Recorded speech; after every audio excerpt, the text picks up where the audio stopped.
Graça e paz, tudo bom com vocês? Eu estou aqui hoje para falar de Maria. Cheguei a gravar um vídeo curto comentando sobre ela e hoje eu vou falar um pouco mais sobre Maria, que seria para essa comemoração, né, do Dia Internacional da Mulher. E eu tenho pedido muito a vocês, né, para comentar, curtir, compartilhar, se inscrever, ativar lá o sininho, que é o que todos os YouTubers pedem. Não por uma questão de fama ou coisa do tipo, até porque eu não vivo disso. Isso aqui é apenas um trabalho, algo que Deus colocou na minha vida para cumprimento do meu chamado, que o meu chamado é ensino. Então, por isso que eu tenho pedido isso a vocês. Eu cheguei a gravar o vídeo sobre Maria, mas eu gravei e ficou sem som. Então, isso dá um cadinho de trabalho. Mas nós vamos continuar aí insistindo e persistindo. Então vamos falar de Maria, Maria, a mãe de Jesus.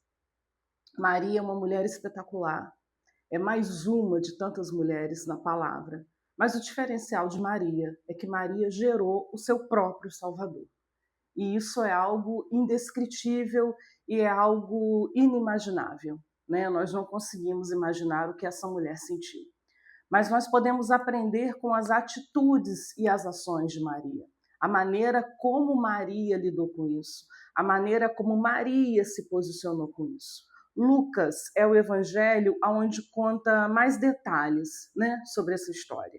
E é em Lucas também que nós vamos ver aqui o momento onde há o chamado de Maria, o momento onde o anjo Gabriel vai até ela e anuncia o nascimento de Jesus. Lucas é interessante porque ele começa contando a história de João Batista, e João Batista é aquele que vem antes de Jesus para anunciar o Messias, para apontar o caminho. Eu tenho repetido muito isso e a gente acaba repetindo aquilo que é ministrado em nós, que o modelo de profeta do Novo Testamento é João Batista. Não é o modelo do profeta do Antigo Testamento, do eis que te digo, Deus manda te dizer. Mas o profeta do Novo Testamento é aquele que aponta o caminho, é aquele que fala, eis o Cordeiro de Deus que tira o pecado do mundo. Então nós temos este compromisso, essa responsabilidade de anunciar este Jesus. Então Lucas começa contando essa história e depois ele vem para a história de Maria, do anúncio, né, do nascimento de Jesus, a partir do verso 26. Então o anjo Gabriel aparece para ela. Maria morava em Nazaré, que era uma comunidade, né, um bairro, se é que eu posso dizer dessa forma, pequeno, não tinha muita influência na época, não era tão bem visto. Tanto que no momento que Filipe encontra com Natanael e fala sobre esse Jesus, Natanael chega a fazer um desdém, né? Pode vir alguma coisa boa de Nazaré? Não era um lugar assim bem quisto. Mas é deste lugar que Deus opera a bênção dele, é deste lugar, com essa menina, é que Deus cumpre o propósito dele. Maria provavelmente era uma menina de 15, 16 anos, a Bíblia não relata, mas era a idade onde as meninas casavam, isso era a cultura da época. E quando diz que Maria estava desposada de José, era tipo um noivado, né? Hoje, inclusive, no Oriente ainda existem alguns casamentos assim, que são compromissos que você assume. No Ocidente, a gente tem uma outra cultura, mas a cultura é essa. Ela tinha um compromisso com ele e era um compromisso como se eles já estivessem casados, mesmo eles não morando juntos e eles não tendo intimidade física, né? Vamos dizer assim. Mas eles tinham esse compromisso. Então, ela era uma pessoa que, quando ela passava na rua, as pessoas sabiam que ela tinha um compromisso com José. E o anjo aparece a Maria e ele fala com Maria sobre o propósito de Deus para a vida dela, que ela seria aquela que geraria o Salvador, o seu Salvador. No verso 28, o anjo diz para ela: Salve, agraciada, o Senhor é contigo. Bendita és tu entre as mulheres.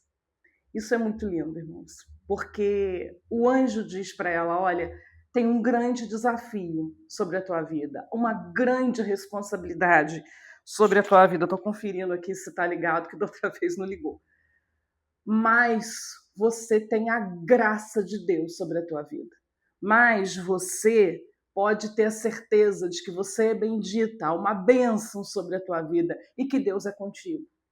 Todas as vezes que Deus nos chama, Ele nos capacita, Ele nos guia, Ele nos direciona, Ele cuida de nós para que nós possamos cumprir o chamado dEle. Não porque nós tenhamos condições, não porque nós somos especiais, mas porque em algum momento Deus viu no nosso coração o desejo de servi-lo, o desejo de fazer parte do reino, o desejo de participar ativamente do reino. E foi isso que Deus viu em Maria. Viu caráter, viu fidelidade, viu uma serva que cumpriria aquilo para o qual ela foi chamada. Então o anjo já começa dizendo isso para ela: o desafio é difícil, mas você é agraciada. Há uma graça de Deus sobre a tua vida. O Senhor é contigo. Bendita és entre as mulheres. Há uma bênção de Deus sobre a tua vida.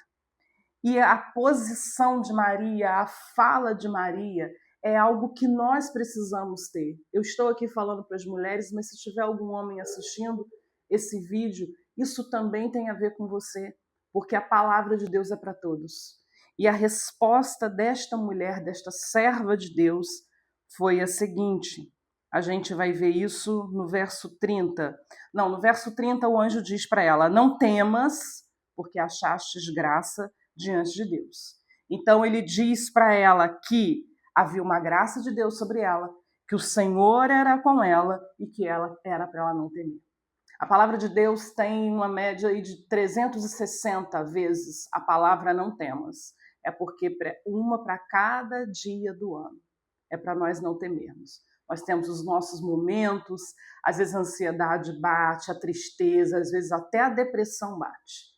Mas quando nós cremos nessa palavra e nós entendemos que nós não devemos temer, porque o Senhor é conosco, nós permanecemos, nós continuamos nessa caminhada. No verso 38, que Maria responde ao anjo, e ela diz: eis aqui a serva do Senhor. No eis aqui, quem está disposta é a serva que não vai questionar, a serva que vai cumprir aquilo para o qual o Senhor a chamou. Cumpra-se em mim, segundo a tua palavra. E o anjo ausentou-se dela. Sabe por que o anjo ausentou-se? Porque não tinha mais o que conversar. Ela já tinha entregue a palavra que Deus precisava ouvir.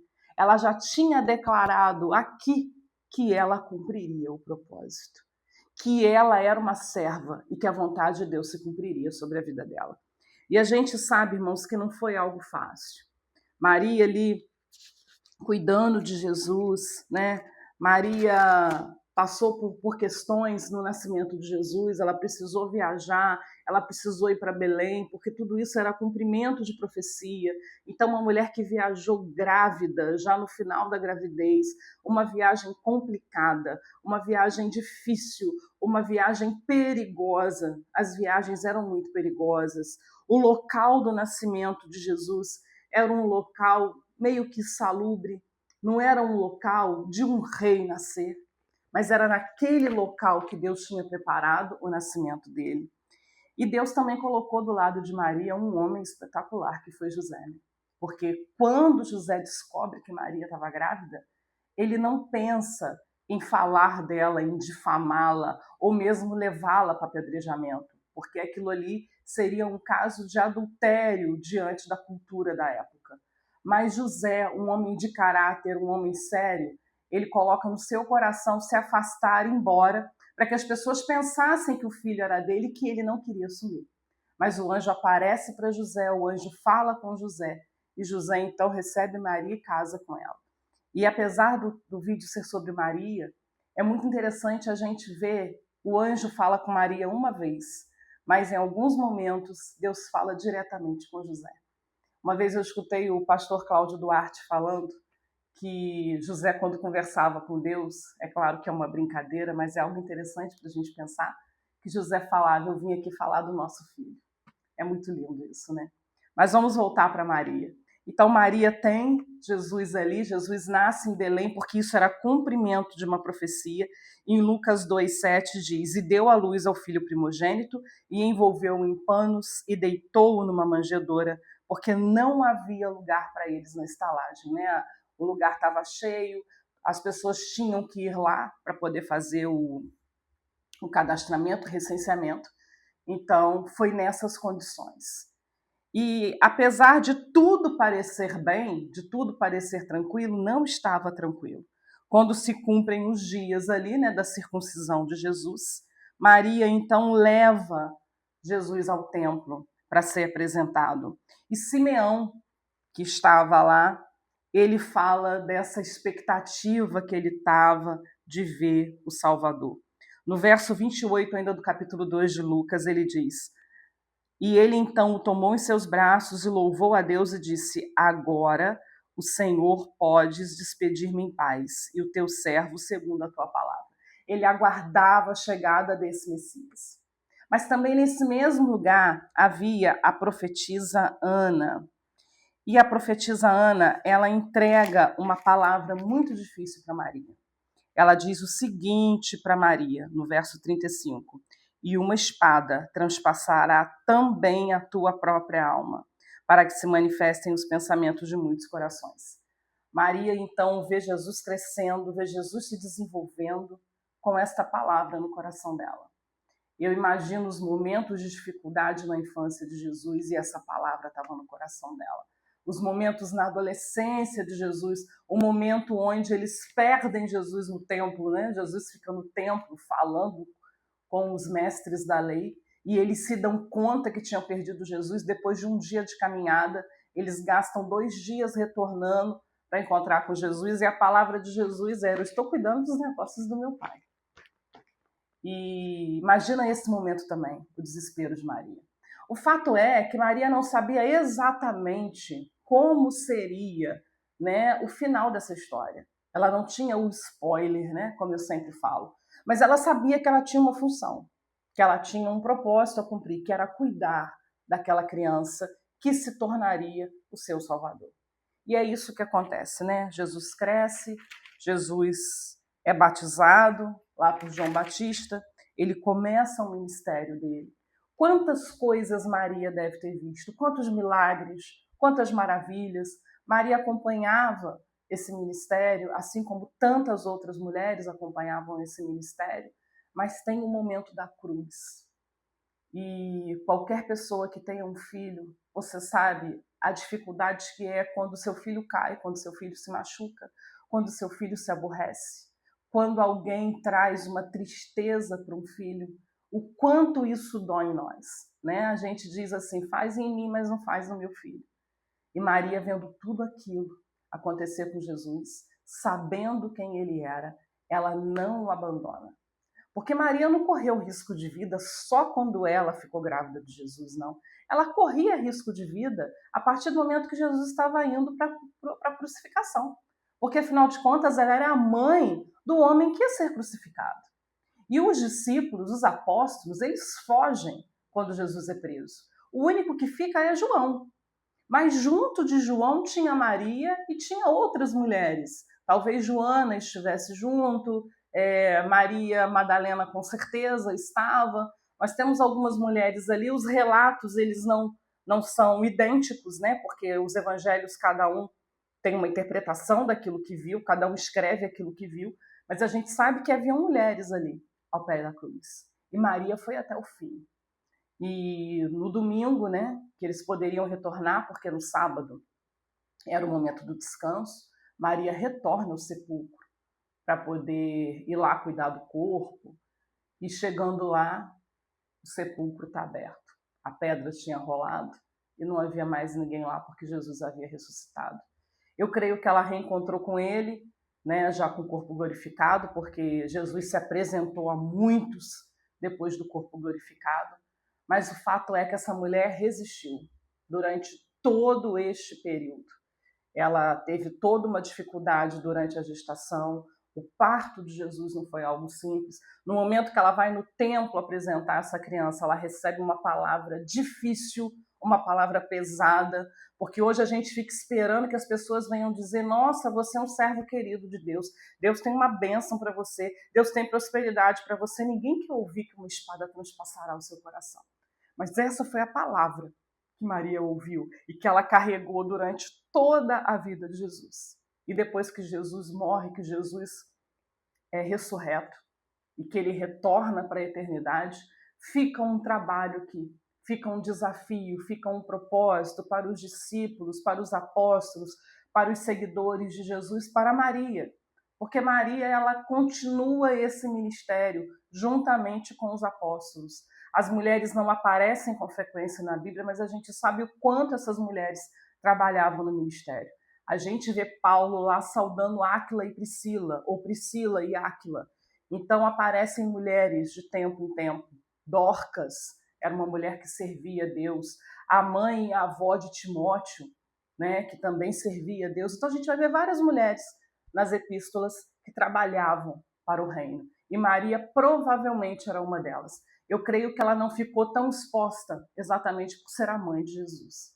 Mas é uma mulher que nós temos muito que aprender com ela, que deixou um grande ensino para nós, que é permanecer naquilo que Deus te orientou, naquilo que Deus disse para você. E permanecer sob uma palavra.